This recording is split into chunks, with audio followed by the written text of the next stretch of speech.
The vast expanse of the Concord starport shimmered under the light of 3 distant suns. Travelers from dozens of worlds passed through its gleaming corridors, each carrying scents, colors, and voices that blended into a grand cosmic tide. In the middle of that tide walked a single human guard named Rian. He was assigned to escort a diplomatic envoy through the station, a task he accepted with calm focus. He moved with a steady stride, scanning the flow of people and listening to the murmurs of foreign tongues.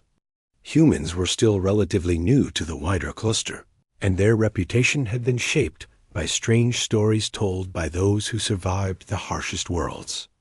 Outsiders called them Deathworlders, beings shaped by a world of danger and adversity. But most humans, like Rian, simply wanted to do their jobs in peace. Rian rounded a corner with the envoy's officers trailing behind him. Ahead lay the arrival gate for the royal delegation of the Nerith Alliance, a species known for luminous skin, delicate frames, and an extraordinary sense of smell. Their princess was visiting the station for a rare gathering of the cluster's leaders. Rumors said she was brilliant, poised, and blessed with an uncanny memory tied to scent. Rian did not think much of such traits. Aliens often had talents that humans lacked, and he did not mind it. His job was to ensure the visit took place without trouble. The gate opened with a soft burst of light. A procession of guards in sleek armor emerged, surrounding a figure dressed in flowing silver garments. The alien princess stepped forward with elegant grace. Her eyes shimmered with shifting shades of gold. Her skin glowed like pale starlight. She walked with her chin lifted, scent tendrils drifting lightly from her form, a natural phenomenon of her species. The officers bowed, and Rian stepped aside to allow her and her entourage to pass, and she froze. Her stride stopped mid-motion. Her golden eyes widened. She blinked once, slowly, as if her mind had crashed like a ship hitting atmosphere too fast. Her entourage immediately tensed. Some drew closer to her, while others scanned the hall for threats. But the princess did not appear frightened. Instead, she inhaled sharply. Rian felt the shift instantly. Her attention locked onto him with an intensity that made even the guards around her hesitate. She took another step forward, ignoring their alarmed whispers, and lifted her head slightly as if trying to focus on a scent carried by a gentle breeze. Rian kept his posture steady. He did not like drawing attention, yet something about her gaze felt familiar, though he could not explain why. He had never met royalty before, let alone royalty from her species. One of her advisors stepped forward. His voice was firm and controlled. "Your Highness, we must continue to the forum." But the princess raised her hand, silencing him with a calm gesture. She walked toward Rian with graceful movements, her eyes never leaving his. Her guards panicked quietly, but she moved without fear. She stopped an arm's length from him. Her voice was soft and musical. "Your scent," Rian blinked. "My scent," she nodded slowly. Her expression trembled between shock and something warmer. "I remember it." Rian felt the officers around him shift uneasily. He cleared his throat. "Forgive me, Your Highness. We have never met." "You saved me," she whispered. Her guards stiffened. Several looked ready to pull her back. The envoy officers behind Rian exchanged confused glances. Rian, meanwhile, tried to keep his face calm, though her words hit him like a sudden gust of cold air. "I think you are mistaken," he said, but she shook her head gently. "I remember every scent from that night.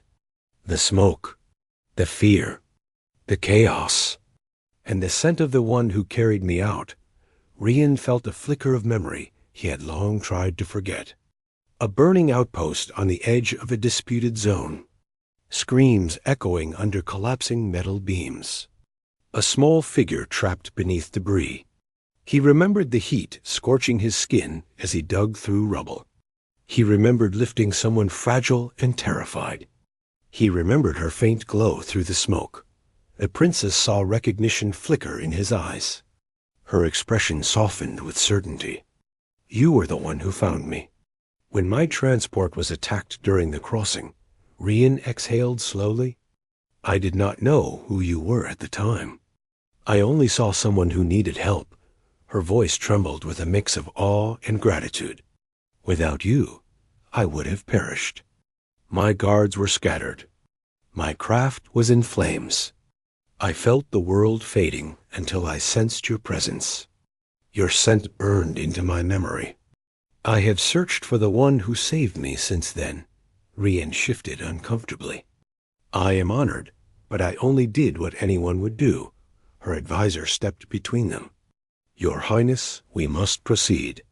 This human can be questioned later if needed. The princess glanced at him briefly, then stepped around the advisor as if his words carried no weight. Her gaze remained fixed on Rian. I would know your name, Rian, he said. She repeated it softly, almost reverently. Rian, I am Heirloom. He bowed politely. A pleasure to meet you properly.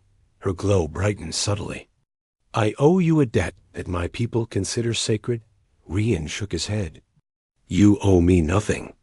I am just a guard doing his duty. But Heirloom's species did not treat life that slightly. In their culture, the life of a royal heir held deep meaning. To save such a life was to link destinies. Her guards and advisors knew this too, and their discomfort grew with each quiet word she spoke to him. She stepped closer, lowering her voice. You carried me through fire and falling steel. You shielded me with your own body. You whispered that I would be safe. I remember every breath. Rian cleared his throat again. Memories of that night returned sharply. He recalled telling the small glowing survivor to hold on, telling them he would not leave them behind. He had not known she was a princess. She had been just another life in danger. That her advisor spoke again. Your Highness, please. We must not create unnecessary ties. Heirloom's eyes narrowed in displeasure. A tie already exists. His actions shaped my fate. Rian tried to ease the tension. Your Highness, I assure you I have no wish to disrupt your duties today. But she lifted her hand, silencing everyone. I wish only one thing. Rian waited. I wish for you to remain by my side during this summit, she said. I trust your presence. I trust your strength. Her guards exchanged worried looks. Her advisor clearly wanted to object, but knew the customs well enough to hesitate. A royal who invoked a memory bond had full authority. Rian spoke carefully. If my superiors approve, I will serve however I am needed. Heirloom smiled for the first time. It was a gentle, luminous smile that caught the attention of everyone in the hall. Then let us walk together. From that moment on, Rian found himself drawn into an unexpected role. He accompanied her through the grand corridors of the station, watching diplomats bow and observers whisper. Heirloom stayed close to him, sometimes leaning slightly in his direction, as if his presence offered comfort.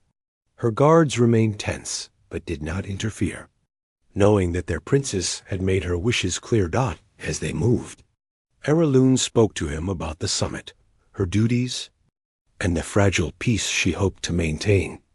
Rian listened quietly. He had always been a man of action rather than words, but she seemed to appreciate his calm responses. She paused before entering the main forum chamber. I must face many who doubt my strength, but having you here steadies me. Rian nodded. I will remain alert. No, she said softly. You misunderstand. I do not ask for your vigilance. I ask for your presence. Your scent eased my fear once. It eases it still. Rian felt strangely humbled. I am honored to help in any way I can. She stood taller and entered the chamber. Her presence commanded attention, and Rian remained a silent guardian behind her. Throughout speeches, negotiations, and disputes, Heirloom glanced back at him occasionally, as if grounding herself through the memory he represented. During a short recess, She approached him again. I would share the truth of my people with you. Our memories are tied to scent. The one who saves us becomes part of our life's pattern. That pattern guides us in times of danger and doubt. When I smelled you again, the memory surged. Rian replied gently. I am grateful to know this, but I did not save you to claim anything, and that is why the bond is strong, she whispered later in the summit. Tensions rose when a faction challenged her authority. Rian stepped forward instinctively, placing himself protectively between her and the agitated delegates. His steady stance and calm gaze diffused the moment before it could escalate. Eraloon watched him with quiet admiration. When the summit ended, she called him aside once more. You have shaped the course of my life twice now. First by saving me, now by giving me the strength to lead. Rian looked at her with steady eyes. You led yourself. I only stood nearby, she smiled gently. Rian, I wish to offer you a place within my personal guard. It is a role of honor. You would stand with me in future councils and travels. Not as one who owes a debt, but as one I trust. Rian hesitated. His duties on the station were familiar and stable, but something inside him recognized the importance of her request. He had saved her once without knowing her identity. Now she offered him a new purpose shaped by trust and gratitude. I will accept, he said. Her glow brightened again. Then let this be the next chapter of our shared path. As they walked together toward her departing vessel, her entourage stepped aside with newfound respect for the human who had earned their princess's bond. Eraloon paused before boarding and turned to him. From now on, Rian, you are a part of my story, and I am a part of yours.